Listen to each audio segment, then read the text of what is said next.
You were capable of so much more than you realize. I never in a million years would have dreamed I could have become a doctor. And then when I got into medicine, I was like, oh, I'll do general practice. Then I was like, oh, maybe I could do specialist training. And I've realized actually I'm capable of anything. It's just how much effort and hard work I'm prepared to put in.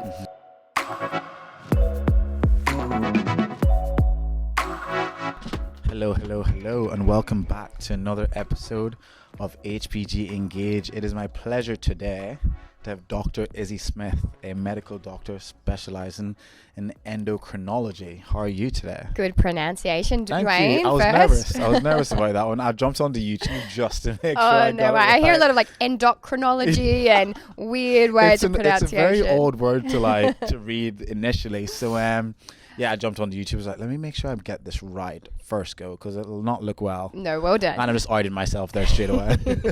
And to answer your question, I am well. I have a day off and it is Yeah. pouring with rain in Sydney, but a day off always makes me happy. Perfect. And I'm here with you recording a podcast, so I that's love always it. a good start. Thank you for using your day off to record this. We obviously tried to do this maybe a year ago, but life. What can I say? It's been a busy year. Registrar life. The registrar life does not allow for much flexibility with time.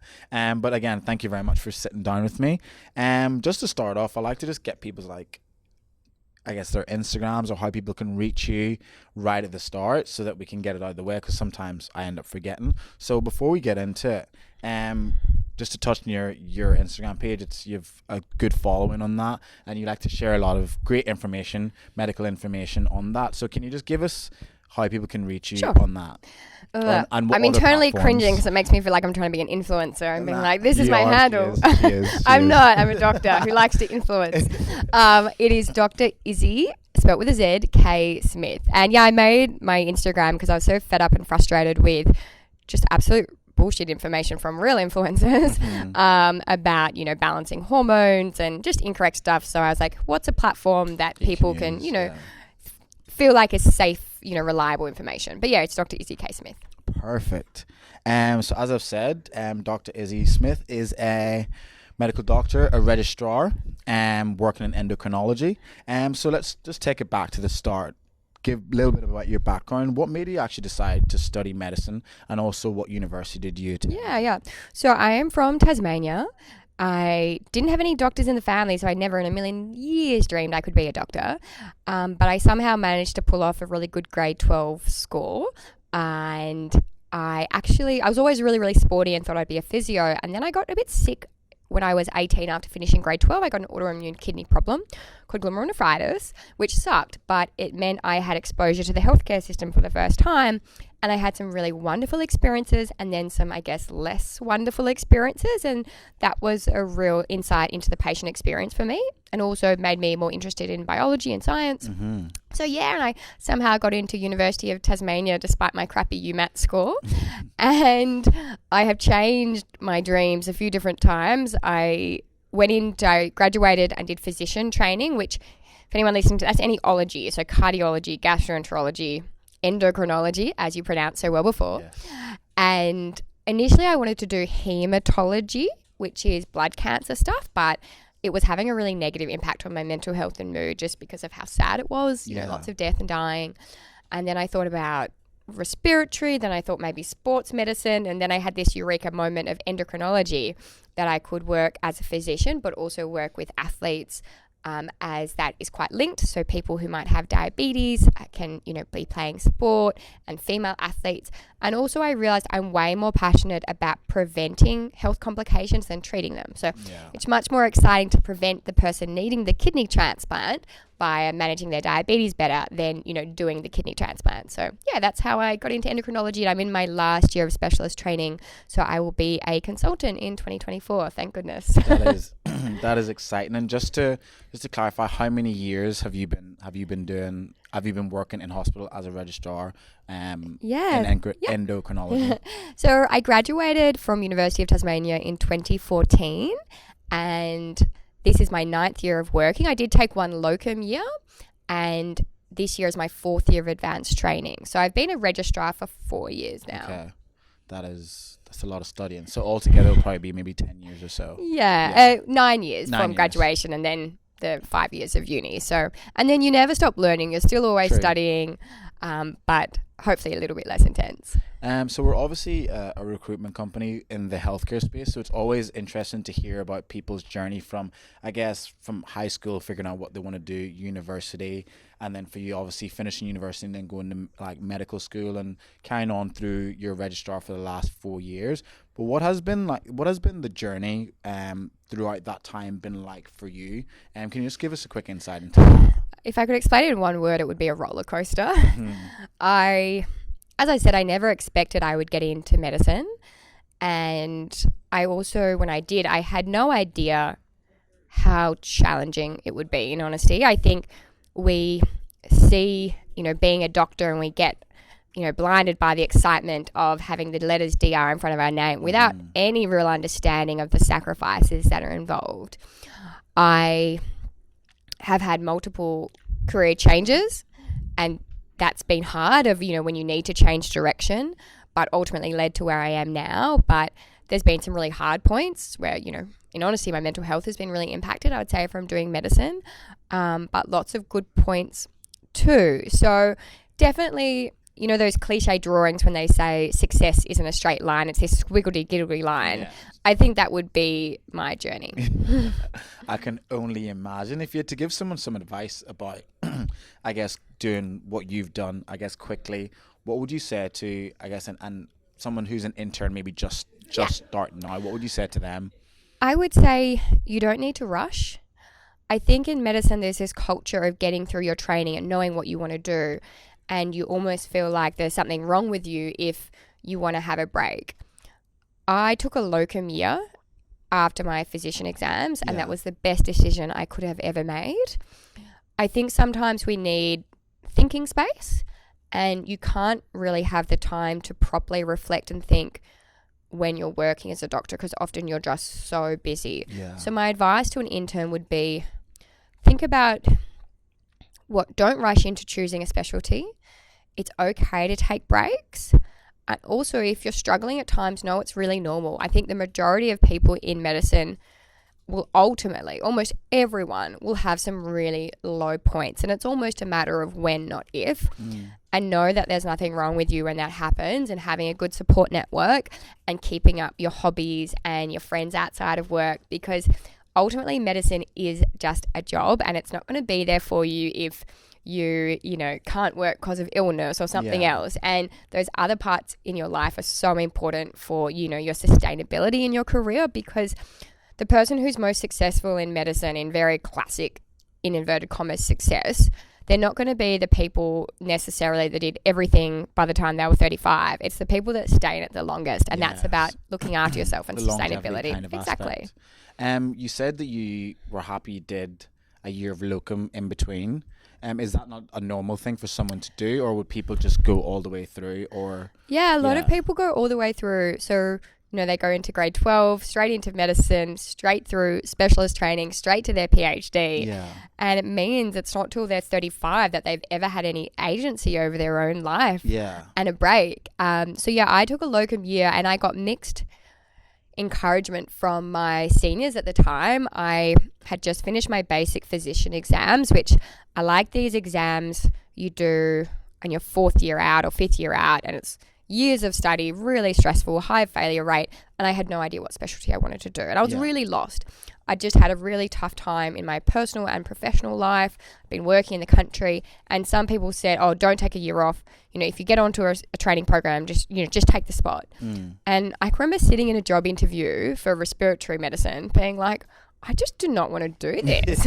Like, I was sitting outside St. Vincent's in the Garden being like, what am I doing? I don't want to do this at all. And I took a locum year, and I felt like I had time to actually grow as a person outside of medicine, and that actually helped me think about my values and what aligned with my values professionally, and that's how I realized I wanted to do endocrinology. Amazing. I think sometimes it's important for people to kind of take a step back, because especially in a career, in a job like medicine, it's so competitive. And like you said, people feel as if they need to make it all the way through quickly, or else they're going to be 10 steps back of their counterparts, especially people who are within the same year as you.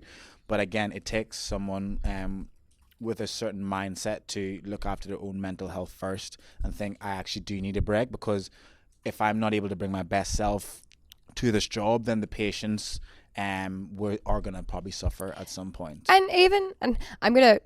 And this is a bugbear of mine.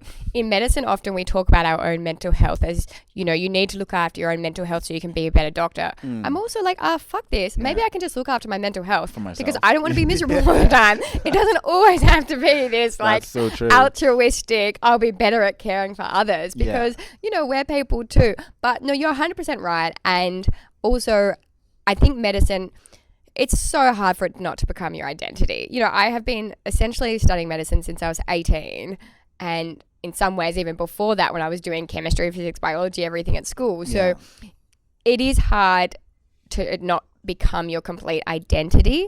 And I think that is in some ways okay, but just knowing, you know, it's a vulnerable place to be if your whole life is medicine, because work's not always going to go well. And that's why I love running and I have other things. So when work's not going as well, I can fall back on those other stuff. Exactly. So now you have been working in hospitals all over, you mentioned to me.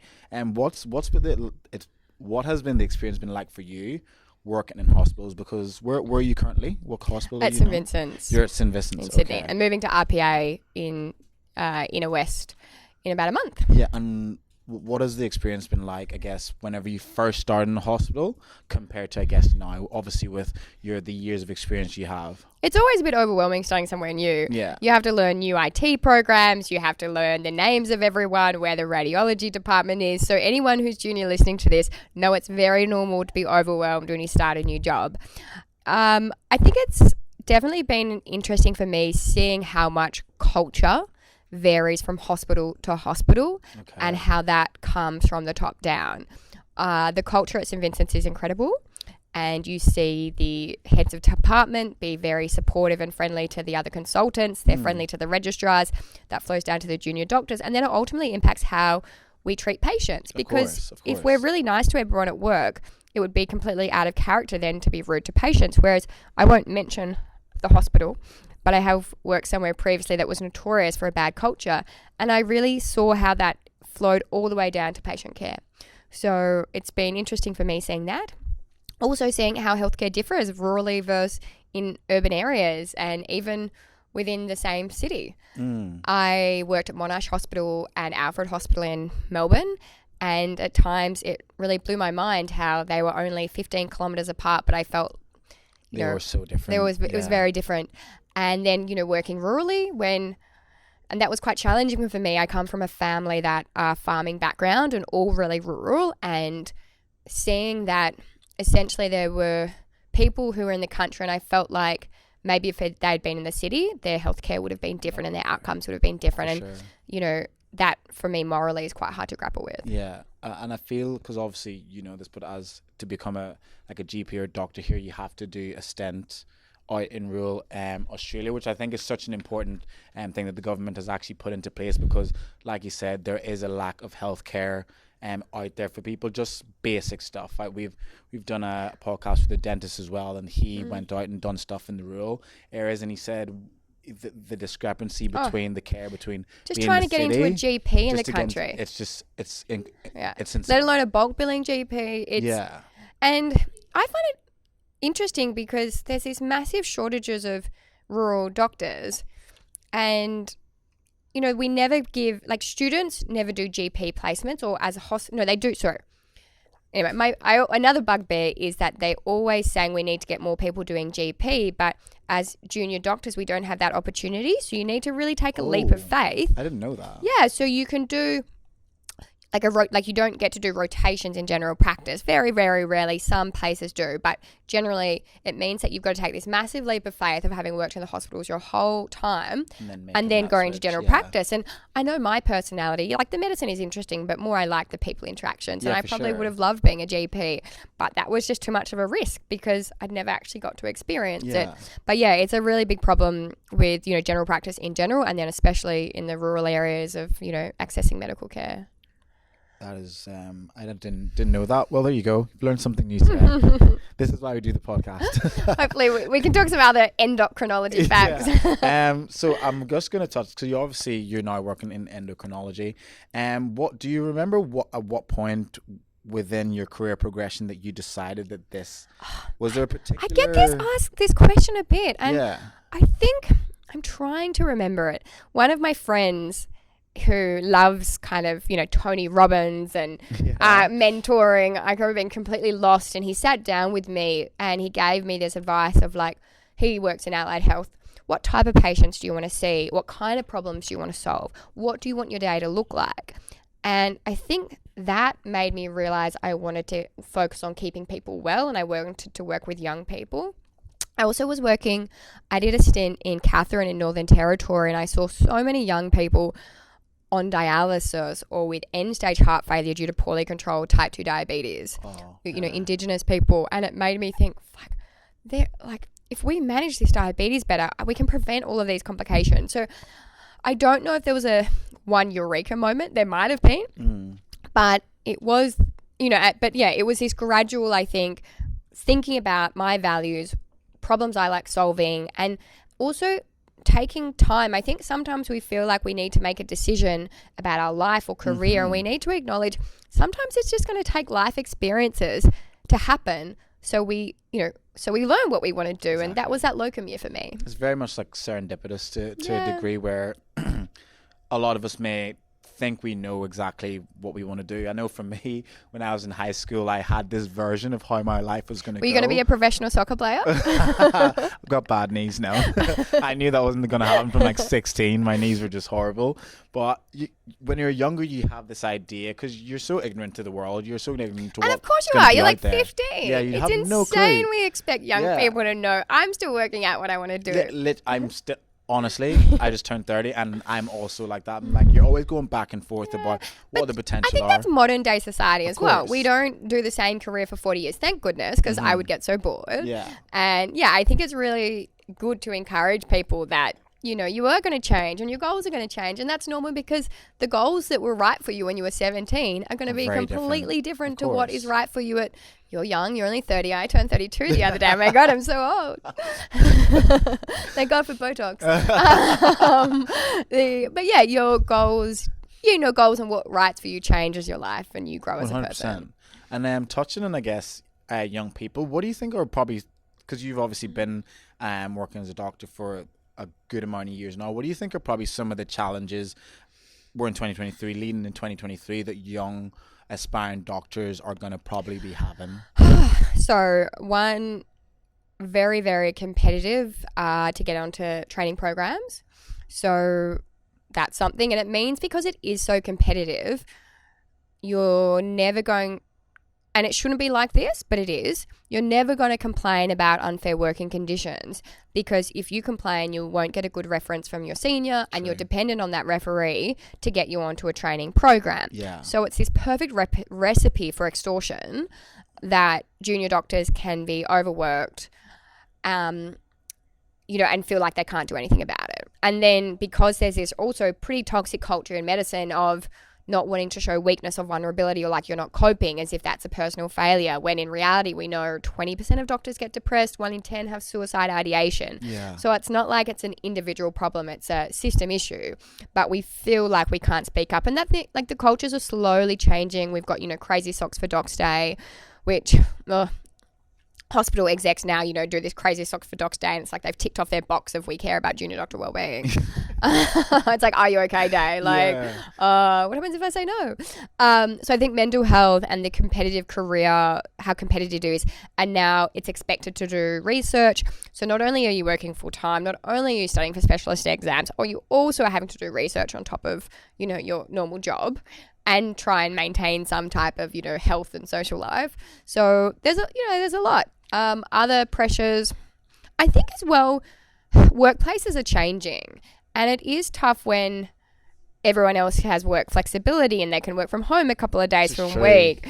They can take their dog into the office. I know. And it's, it's a shame that medicine has none of that, people working part-time, and, I don't have children, but for people who are mothers or fathers with small children, there's pretty much no work flexibility in your training to work part-time. So, and I think medicine is like 20 years behind most other industries. And I think in part it's because of this arrogance of like, well, we don't need to follow, these woke, these woke new, working conditions because we're medicine, we're saving lives. And that's a real problem. And I'm always curious because obviously when you have doctors and nurses working the front line, they're so overworked.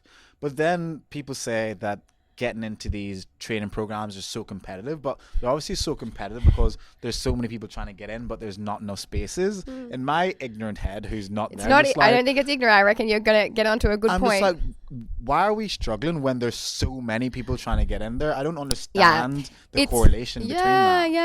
You're really right. And there's such a shortage of like specialists rurally. Yeah. That there's so many people that want to do the specialist. I think one argument you could say they keep it like ophthalmology or dermatology. If they make it not many specialists, that means people can keep charging a lot of money to see them. But I think it is a little bit more complex than that because there is actually a lot of specialists, but it's the public hospital systems that mean you get 15 minutes with an appointment with a specialist and you can see them every 6 months. Yeah. And there's a lot of people in private, but that is really expensive and not possible for a lot of people. And it's hard because, sometimes as well as doctors, I feel like there's this responsibility of us to be completely altruistic, but, and bulk bill people privately, but then we would earn, a really crappy salary, and it's pretty hard to justify studying for 15, 20 years when you could then go and work for a pharmaceutical consulting company and earn twice the amount of money. And I think doctors, there's this culture of not caring about money, almost as if that makes you like you're not a real team player and into it for the right reasons. And I think that comes back to this expectation of doctors being these altruistic, superhuman people. That, 100%. And I don't like that because obviously we are all altruistic. We wouldn't have done medicine if it wasn't for the fact we cared about people.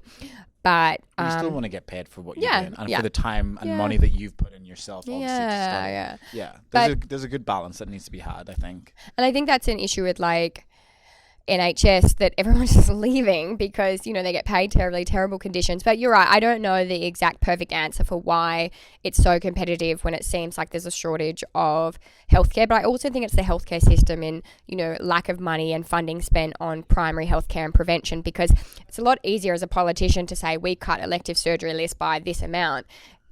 It's a lot easier to do that rather than like we put this amount of money into public health prevention and we've potentially saved 1,000 lives. Because you don't know. But you can't exactly. It's hard to like give back some qualitative statistics, pretty much. So, but it's a good question, and I don't have the perfect answer. That's okay. You don't need to. I touched on the front line and how a lot of the doctors and nurses are always completely overrun with the work, but you obviously as a registrar have been working in hospitals for the past number of years, and you worked there through one of the most trying times that anyone that currently lives on this planet has ever experienced, COVID.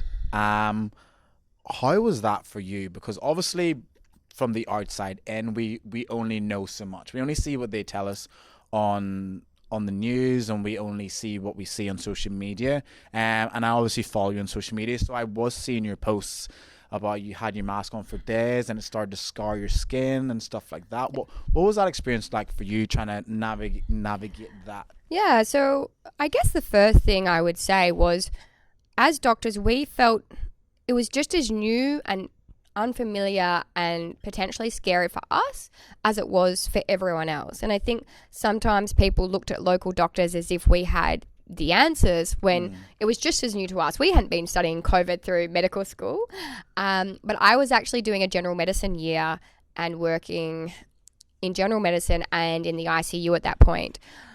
And so one, it was unfamiliar and scary.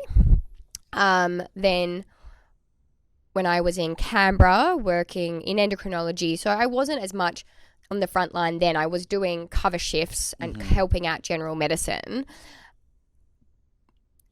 But I think the best way, it was just so draining. And that sounds silly, but wearing PPE and a N95 mask and goggles all day is just exhausting. and, it's hard to take your mask off so you don't drink any water. I'd realize I do my like 13-hour days on the weekend and be like, I only went to the toilet once to do a week because I haven't drank any water because it's just too hard to take off the mask and PPE. But I'm not an emergency department doctor. I am not an ICU doctor, so I can't really say I was completely there, on the front line as much as those types of specialties. But it was exhausting, scary, and then seeing people make fun or take away the seriousness or the benefits of public health intervention just felt kind of a little bit soul destroying. We were going off to work every day and seeing people put up signs like, it's your right not to wear a mask in the supermarket. It's like, for fuck's sake, you selfish piece of shit. Like, you can't be bothered to wear a mask at the supermarket, and then there's nurses and doctors wearing PPE all day. And, and people are still dying. And, I had someone a while ago,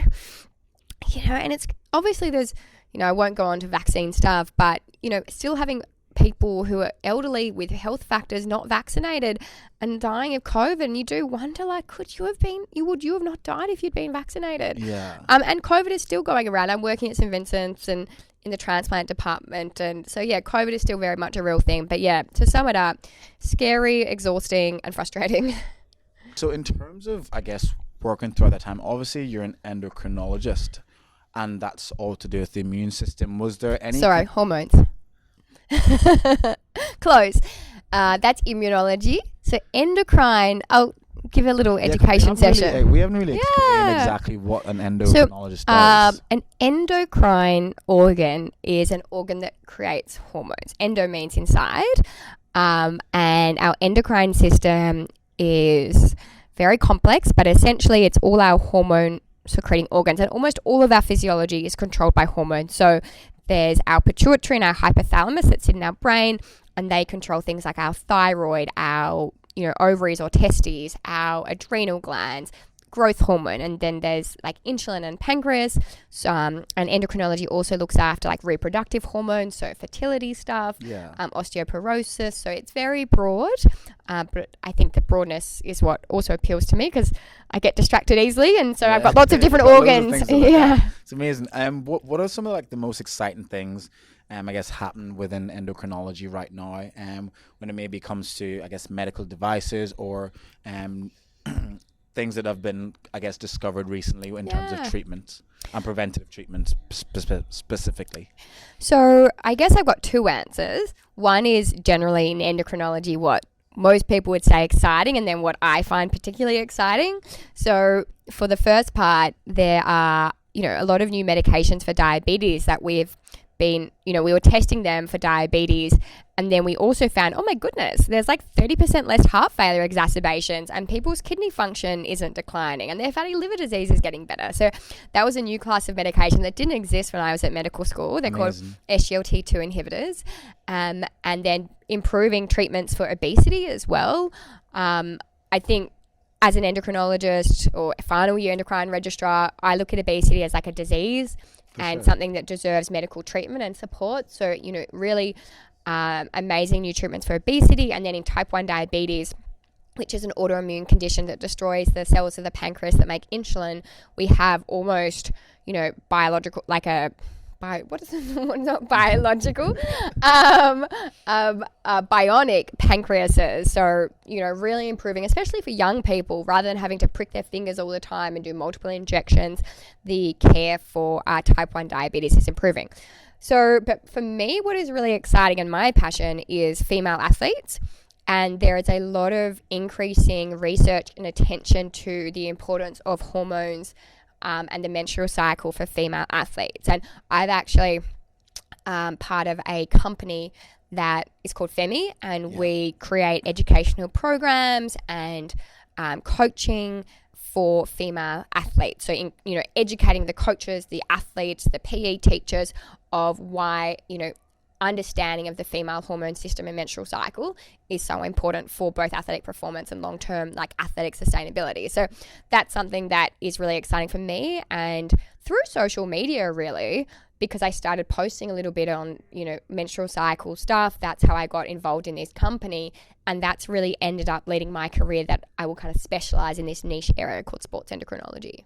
That's interesting you say that, because I know a few women that who do are quite elite in their sport, and it's something that I guess when they were younger they weren't taught about. I guess how training to that level every day can really affect your hormones, and like you said, your menstrual cycle, and even affect the level of your capability of even like having a child.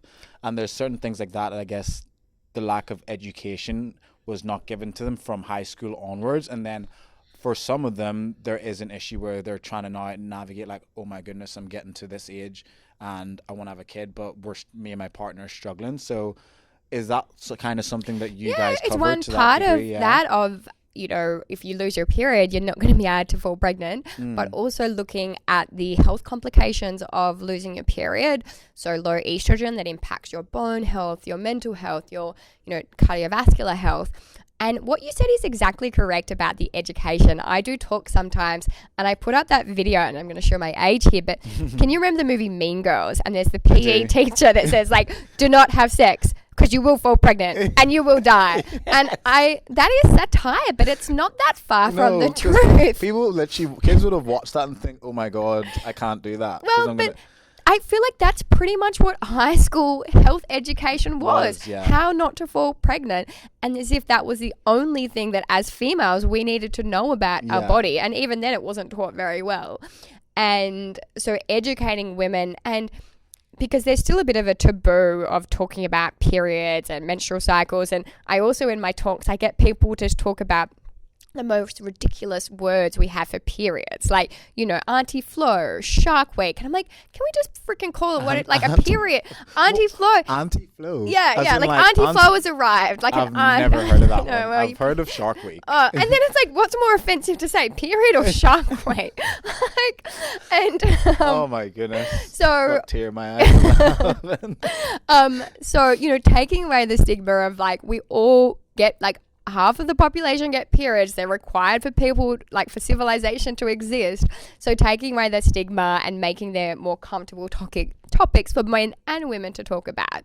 What's one of the most common questions, I guess, women would ask you within this company, FEMMI, when you're giving your talks or if you're doing seminars? How to prevent losing their periods from playing sport and what to do to get your period back. So really, it's all from energy deficiency. If you're not getting enough energy, and there's increasing evidence now saying it's also carbohydrate availability. So if you're not getting enough food, and especially if you're not getting enough carbohydrates, your hypothalamus and pituitary, the part of your brain that controls the ovaries, will turn off ovulation.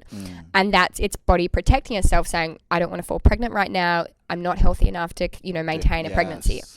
And so I talk about not exercising when fasted. So always eating something with a little bit of carbohydrate before exercising, even if it's half a banana. Then making sure you're getting enough carbohydrates and not going for too long without eating. There's some really simple things to do, and, you know, fueling your body appropriately, and especially not avoiding carbohydrates. So that's something I do a lot with talk about a lot with the athletes, and also, you know, bone health and osteopenia and preventing stress fractures as well. We'll go on to, I guess, you're talking about, you got into this with FEMMI because of the content, I guess, that you were sharing on your social media, and you have a good following of over 33,000. What do you think is some of the importance of social media, and why did you decide to start using this? I know you've kind of touched on it a little bit earlier, but what was, I guess, the driving force for you behind getting social media and just starting to share, I guess, all the things you've learned going through your career? Yeah, so I guess I started it 4 years ago, just after my physician exams, when I was immensely burnt out to a crisp after that, specialist exams. And I was also completely chock-a-block full of knowledge because I just passed exams on all areas of medicine. Yeah. And I come from a non-medical family. And also I don't have, you know, most of my friends are people from primary and high school. They're not doctors. So I really saw how confusing and challenging it was to navigate the healthcare system and health information. And I wanted to try and somehow solve that in some little way, even if it was just to my friends and family. And this was when really influencer type stuff was really growing, and, you know, seeing influencers post on, you know, a smoothie cleanse and Yeah. adrenal fatigue and leaky gut. People with no qualifications or expertise and so much self-assurance that it's almost, you know, impressive of how They can confident. Like, post stuff like that with no remorse whatsoever. And this was when really low carb diets and keto diets were becoming popular, and I was frustrated. And I also was frustrated, but thought we can't keep complaining about all of this bullshit information of the medical medium and, you know, et cetera, if we're not going to do anything about it. And it's all very well to spend heaps of money on medical research, but what's the point of doing it if it doesn't actually impact the broader community? 100%. And so I just started writing little blogs on Instagram. I look back at the ones I wrote initially and I cringe, like, oh God, my writing was so bad. But I think I realized I quite enjoy medical writing, and in some ways am quite skilled at explaining things in a way that is easy for people to understand. And I think that ties back to the fact that I don't have any doctors in my family or friends, so that's what I've been doing anyways, explaining things. And yeah, it just kind of grew in time, and it was also an opportunity for me to write things that I was interested in. So about learning more, you know, improving my own knowledge, and especially in that kind of endocrinology and female athlete space.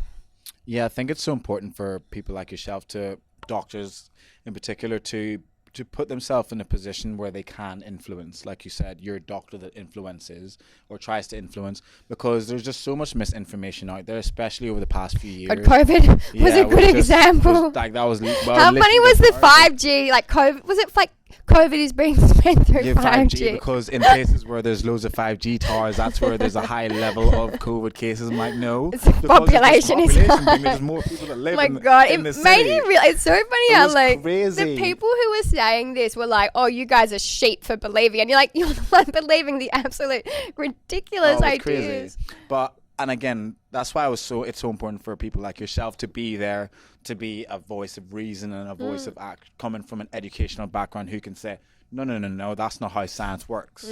But it's interesting though, because, you know, we don't have any time. So everything I do, and I did a lot during COVID. Yeah, you're pretty active. Yeah, I think it was a way of me like helping my own anxiety. But it's not like I'm getting paid to spend, you know, 2 hours after work creating a post with, you know, or a blog and different educational resources for people to go. So that it's really a hobby. And I think for people wanting to do social media stuff, knowing at the end of the day it is a hobby. Yeah. And, you know, it might lead to some career opportunities for me, but it is free work. Yeah. And unlike influencers who might be trying to make money or have a business through their social media, that's not what doctors can do. So it is hard, and we don't have any time. So that's why the influencers and the fear mongers are always going to have a step up on us, because that's something they have that we don't, which is, you know, copious amounts of time. Exactly. So you're obviously doing some amazing things within healthcare. You're a registrar and you're working alongside FEMMI as well. But in particular, I guess the healthcare space is somewhat a male-dominated space, and you as a woman, how's you as a woman within the healthcare space been? Have there been any roadblocks? Have there been any kind of unconscious biases when you're trying to navigate your way through? What has that experience been like? It's a good question. Interestingly now, medical students are 50% women and men. Yeah, it's definitely changed. Many more female GPs versus specialists, and especially surgery is male dominated.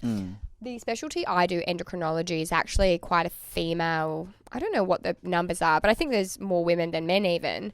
So I am in a female, you know, friendly specialty. Yeah. In terms of my own experiences, I've definitely had, you know, inappropriate. Like, I look back now and realize sexual harassment. I can remember when I was an intern, like my orthopedic consultant and head of unit adding me on Facebook and sending me messages about how his partner wasn't having sex with him and if I ever needed any help with my career. Oh. And I was 24 at the time, and it was so awkward because I was like, well, this person is doing my reference. Yeah. And I have to see them every day. Like, I can't just block them. Yeah. And so weird. And other inappropriate, you know, comments along the years. But do I think I have had my career negatively impacted? Maybe if I had been wanting to be an orthopedic surgeon. Yeah. Yes. Maybe if I had kids. You yes, that would be something. Also, I think, and might come across not controversial, but I also think as a female now, I fit the mold of what society wants me to be. I am pretty, I'm polite, I'm friendly, I'm not too controversial. So I'm pretty easy for people to deal with. And I think we have this expectation in society of how women should behave. And that is, that would be a big topic in itself. But because I do, fit the mold, maybe that has also meant I haven't been able to navigate through it quite smoothly. But I think definitely it's more of an issue in some specialties, and there's a lot of evidence that women need to kind of prove their worth where men are judged on their potential. And there are specialties that are such boys' clubs. I can remember assisting in orthopedic surgery once. So I was the only female, and they were talking about going up to Melbourne on the weekend and which strip clubs they were going to go to. And I'm just standing there rolling my eyes. But yeah, so there's definitely been moments like that. Do I think my career has been negatively impacted? No, but maybe if my life circumstances were different, it would have been. Well, I'm glad that hasn't been the case for you. Yes. And in the future, if any of your orthopedic consultants add you on Facebook, that is not okay. Don't accept it. And probably talk to HR, which I think I'd worked in hospitality from when I was 15. So I was so used to sexual harassment in a workplace that it was like, oh, that's just kind of the norm. And I think as females, we are expected to just kind of, shrug it off. Smile, shrug it off, not be like, you're a complete sicko. Yeah. And that's what I'm talking about as, I fit the mold of I haven't complained, I've just smiled and done whatever, and, we're not expected to, we don't want to offend anyone or make anyone uncomfortable. But yeah, I look back at that, and that's why I'm really passionate as well about mentoring junior doctors, and especially female junior doctors, because there are issues with women not mentoring junior women as much. Yeah. And really trying to mentor them and teach them about what is and isn't okay in their training and what they should and shouldn't have to put up with. Completely agree. Let's have a quick touch on, you're part of Movember. Yes. An ambassador. How did you end up there? So It's a pretty big organization, obviously. It is. It wasn't as big when I got involved back in my first campaign was in 2012. So okay. So that's a while. Yeah. So back then, Movember was more like novelty checks. Yeah. I only started in, I think, 2005 maybe.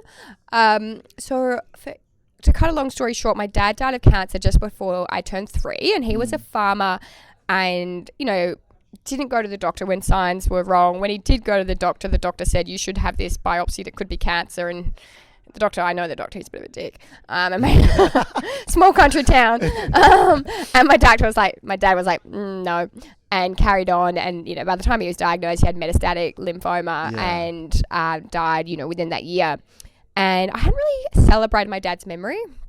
I think in my family, he wasn't talked about very much. And when I was, 2021, and in Hobart, there's this big running race called Point to Pinnacle, where you start at sea level at the casino and you do a half marathon all uphill to the top of Mount Wellington.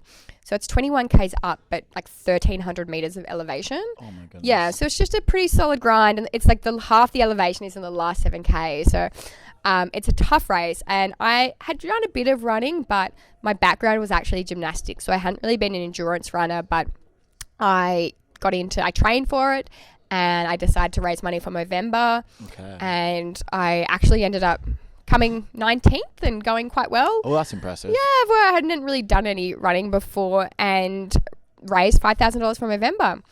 And I think for me, and then it kind of led from there. I kept raising money, and then Movember asked me to be a formal ambassador in the first year that they had the Mo Sisters be the formal ambassadors. But for me, Movember has also taught me, it's not, I've raised lots of money and I've done lots of stuff about awareness for them. And initially my awareness was all about men, get your health checked, get your blood pressure, don't miss warning signs. But then I think I became a doctor, and my own mental health was impacted, and I actually lost a friend to suicide, and then I was all about the mental health. And then I realized actually the same cultures that are leading men to not get their physical health checked are the same cultures that are leading men to, think suicide is their only option. And that's, toxic self-reliance, not wanting to show vulnerability, not wanting to even see a doctor as someone to help them. Exactly. And so they're actually linked. So I think then became, and we divide men and women, and women can be like this too. But yeah, so that's how I got involved in Movember, and it's helped me a lot learn about my own mental health and improve my mental health first aid for myself and others. And it's been quite special for me to really honor my dad's memory. That's amazing. And I got involved in running as well, so yeah, hence why my hair is wet this morning because I went running and it was pouring with rain at Centennial Park. So just to finish off, what are some of your hopes, I guess, for the future of healthcare? I'm sure you could probably name me off a list of things, but what are some of the key things in your mind that you would hope changes within the healthcare space? Okay, maybe I'll do 3. 1, better preventative healthcare with better opportunity, especially for people from lower socioeconomic areas, to access healthy food and exercise and environments that support health rather than it being a onus of responsibility on the individual. 1. 2, medical training that allows people to be individual and celebrate some of their individuality, and that not everyone will fit into the exact same mold, but that doesn't mean they can't be an excellent doctor, and encourage people to have some hobbies and passions outside of medicine and make the training not so absolutely arduous and torturous. Okay. So specific. I like it. Then 3. What's another one? 3. Okay, let's just stick it at 2. Then 2's good. But 3. Park run should be prescribed more. So. Okay, there you go. 3. You got to 3, and I'm actually going to ask you for 3 things. So, 3 golden nuggets you can give to our listeners for, I guess, someone who's trying to have a career somewhat similar to yours, maybe go to medical school, become a registrar in whatever specialty that they choose. What do you think? So 1, you are capable of so much more than you realize. I never in a million years would have dreamed I could have become a doctor. And then when I got into medicine, I was like, oh, I'll do general practice. Then I was like, oh, maybe I could do specialist training. And I've realized actually I'm capable of anything. It's just how much effort and hard work I'm prepared to put in. So I think we sell ourselves short because that's, especially women, society makes us feel that's a safer option or makes us feel like believing in ourselves is a bit arrogant. But knowing you actually are capable and you deserve to be there and you own that. So 1. Another one, 2, someone wanting to do medicine and keeping, it's stressful and it's exhausting, and looking after yourself and ensuring that you've got sustainability in your career and having hobbies and a life outside of medicine is really important. And then 3, mentors. I think having good mentors, I've personally had some excellent mentors who I still call up even though I haven't worked with them for 5-10 years, is really beneficial for yourself and your career. And I don't think mentors happen through formally looking for a mentor. They happen by accident. And I mentor a few junior doctors or medical students now, and that gives me a lot. So I think, having a good support network and some professional mentors. Amazing. Well, that is us for today's episode of HPG Engage. Again, thank you very much, Dr. Izzy, for taking the time on your day off to sit down with us and giving us some absolute amazing golden nuggets of information. I'm sure everyone listening here has learned so much. Even if it's just how to pronounce endocrinology. Even if it's just that, which I learned yesterday to do it properly. But again, thank you very much for your time. You're so welcome. Thanks, Dwayne.